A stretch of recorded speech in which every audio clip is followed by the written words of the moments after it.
আমরা ছেড়ে দেবো তৃণমূল নেতাদের বলছি এই মঞ্চ থেকে, পারলে কলার ধরে আছি তোমাদেরকে বাড়ি থেকে টেনে বের করে নিয়ে আসতে হবে। আমাদের শেষ রক্তবিন্দু থাকতে আমরা এই সন্ত্রাসের রাজ এই খানাকুলের মাটিতে ফিরিয়ে আনতে দেবো না। কয়েকজন তৃণমূলের নেতা সোনাচর থেকে শুরু করে নন্দী মন্ডল থেকে শুরু করে আরো কয়েকজন নেতা দিনের পর দিন অশ্লীল মন্তব্য করে যাচ্ছেন প্রত্যেকটি জায়গায়। সংবাদ মাধ্যমের প্রতিনিধিদের ডাকছেন, তাদের কাছে বিভিন্ন রকমের কুরুচিকর বক্তব্য দিচ্ছেন। সমাজী দল করতে পারি কিন্তু আমরা দুর্বল নই, এই কথাটা মনে রাখবেন। 13 বছর 14 বছর ধরে এই খানাকুলের মাটিকে রক্তাক্ত করে যাচ্ছে। প্রত্যেকটি ঘাটে খেয়া ঘাটে এই তৃণমূলের নেতারা চোর জুলুম করে মানুষের কাছ থেকে পয়সা নিচ্ছে। যে খানাকুলের এই কঠিন জায়গায় লড়াই করে একজন পঞ্চায়েতের সদস্য হয়েছেন। মারোখানা অঞ্চলে আমাদের এক মহিলা কার্যকর্তা, সেই তার অপরাধ একটাই, সে বিজেপির পঞ্চায়েত সদস্য হয়েছে, বিজেপির হয়ে কাজ করছে। প্রতিনিয়ত তাকে হুমকি দেওয়া হতো, প্রতিনিয়ত তাকে হুমকি দেওয়া হতো, প্রতিনিয়ত তার উপর অত্যাচার চালানো হতো, ধমকি দেওয়া হতো। তাকে বলা হয়েছে বিজেপির পথ ছাড়তে হবে, না পথ ছাড়লে তাকে দেখে নেব। সে যখন সন্ধ্যায় স্বনির্ভর গোষ্ঠীর মিটিং শেষ করে বাড়ি ফিরছে, তখন তৃণমূলের 4 জন হারমাত তার উপর অতর্কিত আক্রমণ করে, শারীরিক পাশবিক অত্যাচার করা হয় তার উপর। আমরা রাত্রিবেলা থানা ঘেরাও করেছিলাম, পুলিশ বাধ্য হয়ে 4 জনকে গ্রেপ্তার করেছে। পুলিশকে আমরা ধন্যবাদ জানাই সেই জন্য যে পুলিশ সঠিক ভূমিকা নিয়েছেন। কিন্তু পুলিশ এই সঠিক ভূমিকা নেওয়ার পরও এই এলাকার কয়েকজন তৃণমূলের নেতা সোনাচর থেকে শুরু করে নন্দী মন্ডল থেকে শুরু করে আরো কয়েকজন নেতা দিনের পর দিন অশ্লীল মন্তব্য করে যাচ্ছেন প্রত্যেকটি জায়গায়। সংবাদ মাধ্যমের প্রতিনিধিদের ডাকছেন, তাদের কাছে বিভিন্ন রকমের কুরুচিকর বক্তব্য দিচ্ছেন। এই খানাকুলের মানুষকে বোকা ভেবেছেন ওনারা, এই খানাকুলের মা বোনেদেরকে বোকা ভেবেছেন। যা ইচ্ছা তাই বলবেন, বিধায়কের নামে গালি দেবেন, মহিলা কার্যকর্তাদের গালি দেবেন। আমরা ছেড়ে দেব না, আমরা ছেড়ে দেব না। তৃণমূল নেতাদের বলছি এই মঞ্চ থেকে, পারলে কলার ধরে আছি তোমাদেরকে বাড়ি থেকে টেনে বের করে নিয়ে আসতে হবে।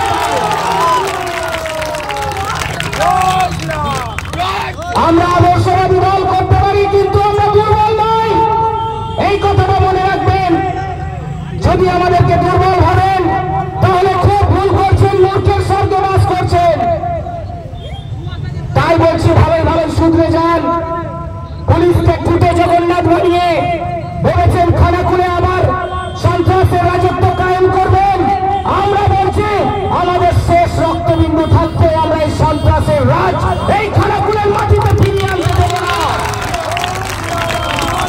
প্রয়োজনে আমরা সমস্ত কার্যকর্তারা ডান্ডার শক্ত ঝান্ডার সাথে শক্ত ডান্ডা নিয়ে বেরোবো। কি বেরোবেন তো মেয়েরা বোনেরা? সকলে বেরোবেন তো? এই তৃণমূল নেতাদের উচিত শিক্ষা দেওয়া হবে।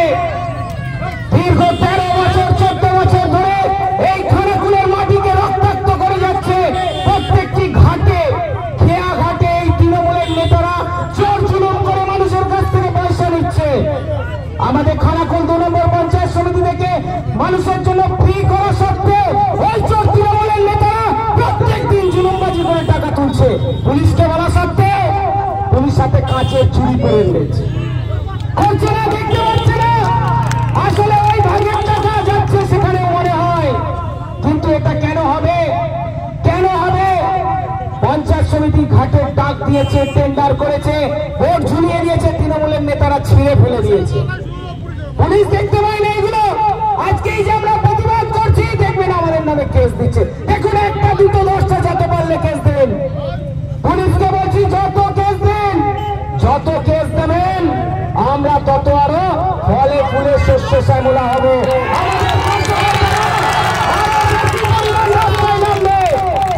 যদি ভাবেন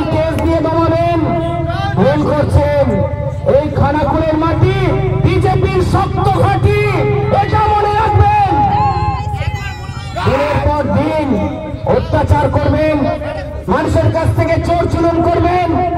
তৃণমূলের নেতারা আপনারা ভেবেছেন আমরা ছেড়ে দেব? ছেড়ে দেব না। আমাদের আন্দোলন আজ থেকে শুরু হলো, 2026 পর্যন্ত আমাদের লড়াই চলবে। যতক্ষণ না মমতা ব্যানার্জি মতন এই অপশাসককে গদি থেকে টেনে আমরা নামাতে পারি, ততক্ষণ পর্যন্ত আমাদের আন্দোলন থামবে না। আমাদের এই আন্দোলন আজ থেকে এখানে শুরু হলো। কি লড়াই হবে তো? তৃণমূল যদি কোনো কার্যকর্তার গায়ে, কোনো মহিলা কার্যকর্তার গায়ে হাত দেয়, তাহলে আমরা তাকে কলার ধরে বাড়ি থেকে টেনে বের করে নিয়েছে থানা পর্যন্ত নিয়ে যাবো তো। আর যদি তৃণমূলের নেতারা বেশি মারামারি করে, বাকি ল্যাম্প পোস্টে বেঁধে রেখে পুলিশে খবর দেবো। ল্যাম্প পোস্টে বেঁধে রেখে পুলিশে খবর দেবো।